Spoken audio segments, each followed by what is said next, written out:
nagsisimula na naman.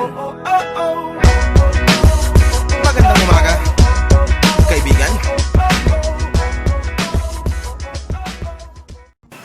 Mahigit 100 taon na ang nakaraan, ang San Luis ay parte pa ng lumang taal kung saan ito ay tinawag na Balibago. Ito ay dahil sa kalapitan nito sa Balibago River na siyang naghihiwalay sa San Luis at Taal. Ngunit, ano nga ba ang nagtulak sa San Luis para magsarili at humiwalay sa Taal? Noon, siyempre gusto nilang magkaroon ng sariling bayan. At siyempre gusto nilang makapamumuhay ng sarili, ng maayos, ng may kalayaan. At isa pang nagiging balakid noon ay malayo ang munisipyo dito sa Barangay Balibago kung tawagin nung una. Kaya alam natin ang uri ng transportasyon ng mga panahong iyon ay hindi katulad ngayon. Kaya pinilit nila at gumawa sila ng paraan upang mapahiwalay ang bayan ng San Luis sa Taal. Nagpaulit-ulit ding nawala sa San Luis ang kanilang kalayaan. Ang San Luis ay nagpaulit-ulit na mapabalik sa bayan ng Taal sapagkat nung una na nakamit nila ang kalayaan at maging bayan ng San Luis, pinilit nilang mamuhay talaga ng maayos. Gumawa sila ng paraan, ngunit kulang pa rin ang mga produktong agrikultura na siyang pangunahing kinabubuhay ng mga taga San Luis.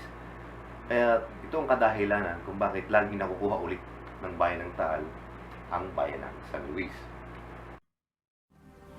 Naging sapat nga ba ang ginawa ng mga opisyal ng San Luis para makamit ang kanilang kalayaan laban sa mga Amerikano?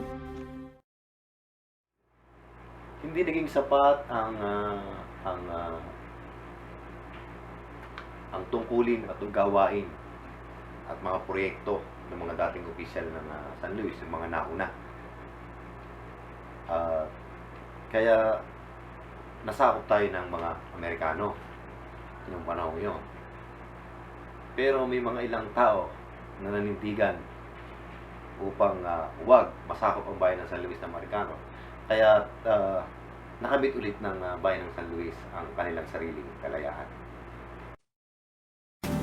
May 2 taong namuno sa pakikipaglaban nila at ito ay sina Aquilino Lasala at Andres Medina. Noong 1918, panahon ng Amerikano, napagtagumpayan nila ang pakikipaglaban para sa kalayaan at naging malaya muli ang San Luis. Si Don Ramon Diokno naman ay tumulong din kina Lasala at Medina para makamit ang kalayaan ng San Luis. Siya ay naging senador at naging parte ng Korte Suprema noong panahon ni Magsaysay.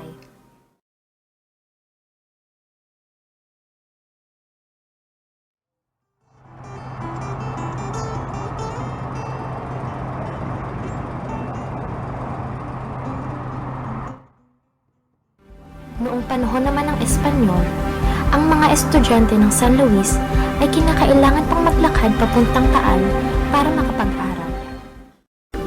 Noong 1911 lamang naitatag ang unang eskwelahan sa San Luis na mayroon lamang isang silid-aralan. Nasundan naman ito ng ibang mga gusari sa tulong ni Pedro B. Diokno, ang huling presidente ng San Luis noon. Isang pagdiriwang din ang naging impluwensya ng mga Espanyol sa taga San Luis. Ito ay ang Tumba Festival.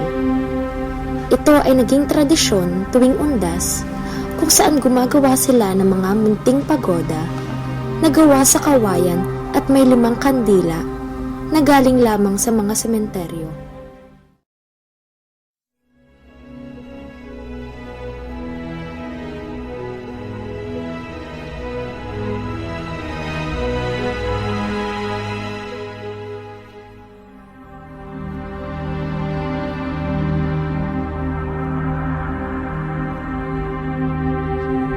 Kagaya ng Pilipinas, ang San Luis ay isang bayan na lumaban para makamit ang kanilang kalayaan.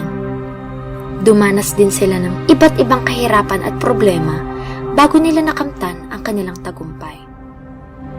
Sila man ay nasakop ng mga dayuhan gaya ng Espanyol at Amerikano. Hindi naman sila nagpatinag sa mga ito. Lumaban pa rin sila para sa kanilang kalayaan. Tulad ni Andres Bonifacio at Apolinario Mabini na hindi sumuko sa pakikipaglaban. Hanggang sa kanilang huling hininga ay patuloy pa rin silang nakikibaka para sa ating bayan.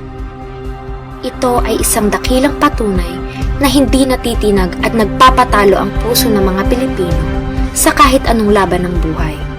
Sa tulong ng aming dokumentaryong ito, namulat din kami na kahit gaano man kaliit ang lugar at pangyayari, ito ay parte pa rin ng ating kasaysayan. Mahalaga pa rin ito sa pagbuo ng pinagmulan ng San Luis at ng buong Pilipinas.